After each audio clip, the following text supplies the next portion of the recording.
Hello everyone, my name is Abhilash Aswal, and in this video I'd like to share my views on how to increase your PPO chances during the COVID-19 crisis.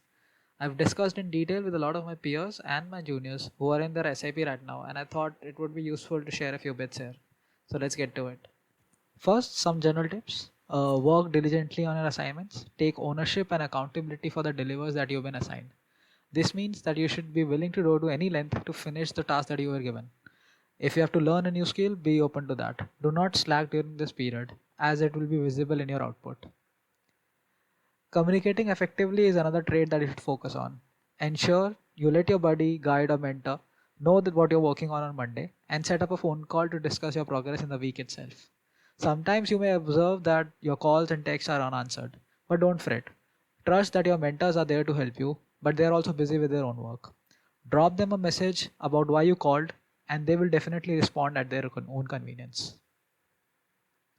Next is it is difficult to display etiquettes virtually. However, follow some simple tips like raising your hand before you speak in a video call or keeping text slangs out of your messages, and it should earn you brownie points.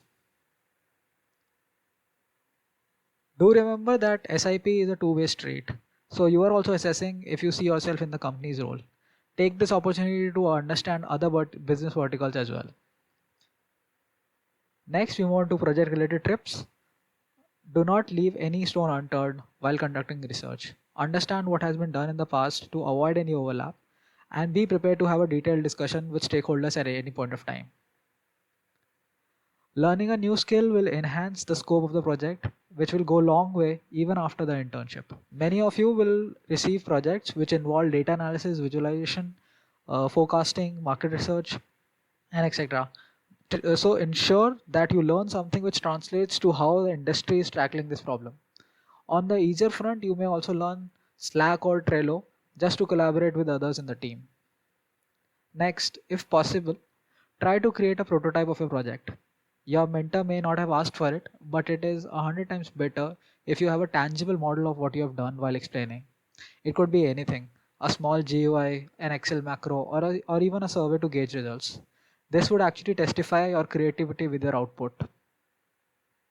Lastly, do something a little extra that your mentor doesn't even expect out of the project. For example, your project involves secondary research of an automation methodology. You have identified what are the existing alternatives in the market, their comparison in terms of features. However, adding a financial estimate with the expected ROI is what would distinguish you. But on top of this, if you are able to get contact details of the clients, it will earn brownie points for you. For company related tips, you should try to learn about other divisions of the company. Now, many of you might see it as a challenge while doing it virtually. Here's a small trick. Ask your mentor questions and informations related to the project. There is a chance he might not know about everything. So you can ask for an opportunity to connect with someone else in the team who knows that information. Networking virtually is also important for visibility. Make sure you express ideas and participate in events which are other than your project. For example, I had the opportunity to attend a full day supply chain conference during my internship. And as far as I know, a lot of web conferences are scheduled even in today's time. So try and ask your mentor or HR for an opportunity to attend such event. Another way of networking virtually is to keep in touch with your fellow interns, what projects they are working on, and who is the owner of their project. This is an easy way to get introduced about what other people in the company are doing.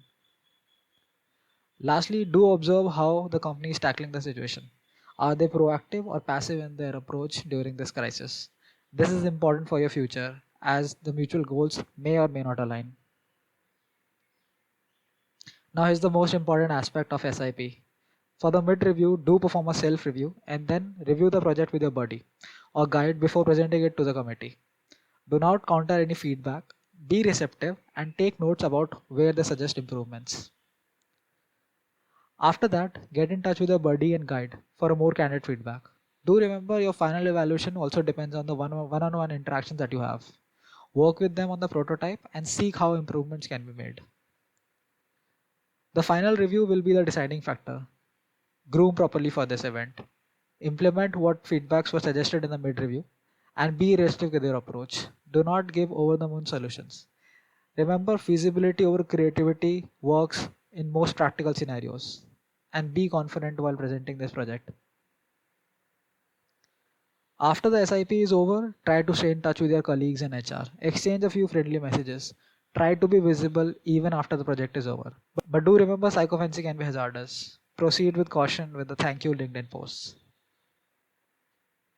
I hope you like this video. Please do share and subscribe, and all the best. Thanks. In my next video, I'll be talking about how to prepare our final presentation for the SIP.